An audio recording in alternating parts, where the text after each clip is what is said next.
I greet you all in the name of our Lord Jesus Christ.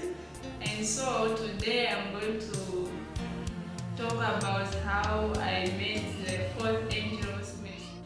It all started on a certain Sabbath as we were learning. It was during classes, the Sabbath school lessons. There was need to explain about the great image or the stone of Daniel 2. A lot of contributions were made that the stone came from heaven and it represents Christ. That's what everyone was saying, all the teachers, that's what they were saying, that stone of Daniel 2 which break the image, it came from heaven and it represents Christ. There was only a certain man who spoke something different from everyone. He said the stone did not come from heaven, but it was cut from the mountain without hands. He quoted Daniel 2, verse 45. That's where it is written that the stone was cut from the mountain without hands. After hearing that, I was surprised and wondered why he was the only one who spoke something different from everyone, from all the elders, the ones we knew that they were trained and they knew the Bible very well. He was the only one who spoke something different. I wondered why and decided to confirm what was truth between what the elders were saying and what he said about that stone. So after finding out, after reading the same verse he gave, Daniel 2 verse 45, I realized that it was truly cut from the mountain without hands, and it did not come from heaven as we knew. Because we used to just believe whatever the teachers say, the elders say, as long as it is said by the Sabbath school teachers, by the pastors, then we took it as truth. After reading that on my own, I realized that he is the only one who spoke the truth, and I decided to know more about him, where he got what he was quoting, because that day he did not just say about or contribute on the stone of Daniel 2. He said a lot of things, he contributed a lot and gave a lot of quotations. He spoke with so much wisdom that you can even tell that this person knows a lot. So I said I told myself that I want to know more about this man, where he gets all the things that he says and how he speaks with so much knowledge and wisdom. But I didn't know how to approach him because I was very scared of him. So I just asked one of his nephews. He was my former classmate, so at least I was used to him. I asked him how his uncle knew so much things, how he spoke different things and with wisdom, and how he got the things, where he got the things that I was talking about. Then the nephew told me that they used to have Bible studies every Saturday. So if I wanted to know more about him or more of the things that he talks about, I should just be going there every Saturday in the afternoon for studies. After hearing that they used to have Bible studies on Saturday at home, I thought to myself again, why is it that they don't come to church, instead they have their own studies? Could it be that they are Davidians? Because church, they used to tell us that the Davidians, they don't go back for studies. They don't attend Bible studies from church. They do their own Bible studies. And the other things I knew about Davidians were they drink blood, they eat human flesh, they sleep on the graves at night. That's what I knew about them. And the other bad things, a lot of them. So I was scared somehow when I heard that they have started every Sabbath at home. I was scared because that was one of the things I knew about the Davidians, that they don't attend Bible studies from church. Because I was so determined to know more about him and the things he was talking about. I did not hesitate, or I didn't stop because of them having studies from home. I still went ahead that same Sabbath. In the afternoon after the main service, I went there. When I got there, the first thing I saw were 3 big books on the table. 3 big books, the Spirit of Prophecy. By then, I didn't know that was the Spirit of Prophecy, so I just wondered, what are those books all on the table? And then again, I thought to myself, at least the same books, the same Davidians, they carry very big books and they contain hard laws that they follow. My mind was getting convinced that they were Davidians, but again, when I thought about the wife who was my teacher that time, the way I knew her, she was a very good woman. She was very good in most of the things. She was very good, she was kind, she used to help. And so, the way I knew Davidians to be, again I said, no, they can't be Davidians because they are not bad people. Davidians are bad people, they do evil things. And so, they can't be Davidians because they are good. When the Bible study started, I was given one of those same books, the Spirit of Prophecy, one of them. I was given to be reading during the studies, that same study. So when I got the book, I saw it was written the Spirit of Prophecy. Then I remembered they used to tell us at church that when you get baptized, you need to vow that you are going to believe in both the Bible and the Spirit of Prophecy.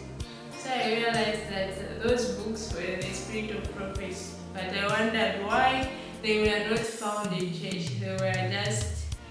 They were never found in church, those books, and yet they are the books that they say when you get baptized, you vow that you're going to believe in them.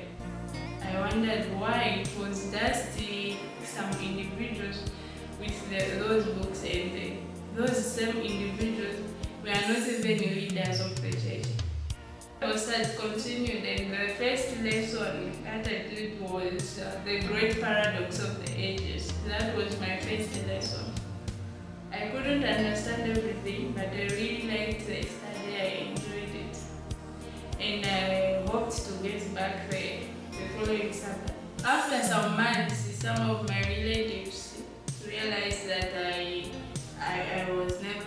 stopped going back for studies at church. I was going for other Bible studies. So a certain man, one of my relatives, called me and started questioning me about the same issue of not attending Bible studies from church. He said, I heard you joined other groups where you do your studies. Now you no longer go to church for Bible studies. Then I said, yes, I go to study prophecy. That's what I do. So that's prophecy. So I told him that I go to study prophecy. Then he said, that group you joined is bad. They are Davidians. They are going to influence you because they are bad people. They always oppose the Bible. They only do their own things. They tell people not to eat meat when the Bible itself says we should eat. But because I knew Davidians to be very bad people, I still supported the group where I was going again that no, those people can't be Davidians they are good people. They don't drink blood. I've never seen them drinking blood or doing the evil things that they are saying that that's what the Davidians do. I've never seen them doing that. He kept on insisting that they were bad people and I needed to stop immediately. Otherwise, I was going to finish my family sacrificing them one by one. He insisted to let me stop, but I also continued. I continued. I never looked back because what I found there, it was something that I've never read anywhere, and my mind was convinced that that was the truth I needed. The good part about the man who was conducting studies there, I don't know whether he knew that I was so scared of the Davidians. I don't know.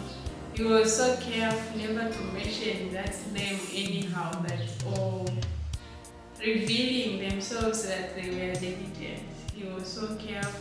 I never heard that name during the studies because I was scared of Davidians. If I heard that name, or if I realized that they were Davidians before I got grounded in the message, I was going to quit. But he was so careful not to mention that name. Even the other all the study members, they were very careful never to mention the name. And for that, I never heard it. All the times I used to go there, I never used to miss. I never heard that they were Davidians. They never reviewed themselves. So I continued the study. After 2 years, there was a program of going for a camp in Cabo. So the same man is contacted me to attend the camp. I attended the camp. Even the time I attended the camp, I still didn't know that I was studying with Davidians and that I was going for a Davidian camp. What I knew was I was just going for a prophetic camp. I thought it was just a camp to go and study prophecy there and nothing else. I didn't know that it was a Davidian camp. When we got at the campsite, it was late around the point hours. And a few minutes after arriving, we were called to assemble for some announcements. The man who was passing some announcements in his preamble, he said, "Welcome to the DYS camp, the Davidian Miracle Society camp." So when I heard that, I was very scared because that was my first time hearing it from them that I was studying with the Davidians. I was very scared. I started sweating, I started shaking. It was very cold, but I started sweating. And I even got satisfied. When we left home, I was hungry. We had not eaten in the whole day until we got at the campsite. So when I heard that I was amidst the Davidians, the people I feared the most, I was so scared. I even felt sick. Even when they called us to go and have a meal, a light meal before other things continued. We had not eaten the food. I couldn't even go there. I felt so satisfied, yet I was very hungry. If home was near that night, I would have retained. Unfortunately, it was very far, Kavu and Mazabuga distance. So I just stayed quietly, though with fear. Early in the morning, around 04 the following day, that was Monday, we were told to go for morning watch. So I was still frightened, and I couldn't attend even the morning watch because I thought that was the time they go to drink blood and to do other things there. So So I couldn't even go, I just stayed back. But one of my friends, the one we went with, it was also her first time. She was also scared, but she gathered some energy to attend the morning watch. When they returned, I asked her what they went to do there, and she told me that there was nothing else apart from exercise. Then again, I started thinking to myself, then what's all about these Davidians? When do they do all the evil things that I hear, that I've been hearing from church, that they do this, they eat human flesh, they drink blood, and they sleeping on the graves? When do they do all these things? I started thinking to myself. Then what came into my mind again was that maybe it's only those elderly people who do that. It's only elderly people who drink the blood, who eat the human flesh, and they are also the ones who go to sleep on the graves at night. One of the people I thought was part of the people who used to drink the blood, eat the flesh, the human flesh, and go to sleep on graves during the night was Brother Kasubai. Because the study group where I was studying from, he was the oldest. And so I thought people like him who are elderly are the ones who used to do that, and not just all members, ordinary members. Another thing that scared me the most was the buildings. It was my first time attending a camp meeting where there are buildings. I was used to Laodicea camps where you can't find those buildings. It's just a bush. When I saw the buildings, I thought that's where some things were kept, like the blood and the human flesh and other things. I was really scared the day we got there, and the following day. Then I started wondering how that family could find themselves studying among the Davidians, among bad people, as I knew them. Because I knew that family to be very good. The wife, the children, the husband, even other study members were studying with. They were very good. I never saw them or heard that they have gone to drink blood now or to do other evil things. No, they were very good. So I started wondering, how did they find themselves among the Davidians who are known to be very bad people? Then again I thought to myself that maybe they don't just show it to everyone. They pretend to be good and then do other things behind our backs. As the day went on, I realized that I was standing with the right people and they had the right message. There was nothing wrong with them. They never used to oppose the Bible. They never used to drink blood or any of those things they say from church. I realized they were carrying the true message, and whatever they were teaching, it was alright. Just like from the Bible studies, even before we attended the camp. So I was now convinced that the Davidians are not bad. It's just a misconception, and I was now getting comfortable after realizing that there was nothing evil about them. Starting from Tuesday, I started enjoying the camp, even the lessons, and I felt more comfortable up to the end of the camp. After returning home, I was called again by the same person who called me earlier to question me about whether I was studying outside church called me again and asked me if I had gone for a camp in Calvary. So I said yes, I did. Then he said, so you have even gone a step further. He said, so you have even taken another step to even go to the camp. We are now becoming a senior division as well, and this is a sign that we are in danger because we are going to finish us in this family, and you know that you are just few. You know that your mother has only 2 children, and yet you still decided to join those Satanists. So you are going to finish us in our family. But I told him that I'm not going to finish anyone in this family. I'm not a Satanist. I did not join Satanism. The group I joined, they are not Satanists.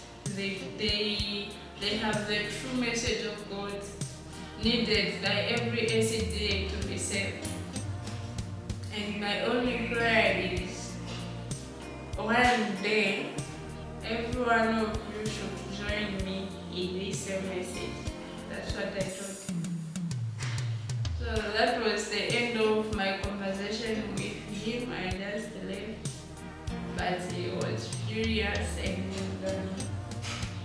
he still insisted that I stop going there because he was afraid that I would finish the family. He insisted that I stop going there. I stopped studying, but I never stopped. I kept on studying. This is how I met the first angel's message. It was through a man who gave a proper explanation about the great image or the stone of Daniel 2. The man I'm talking about here is Brother Antonole, the one I considered my father, now my mentor.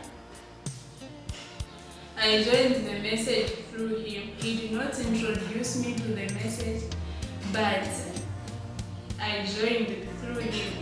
The way he spoke with wisdom and full of understanding, and the way he gave the proper explanation about that stone, it is what made me join the message I'm studying now, the first angel's message. Thank you, everyone. May the good Lord bless you.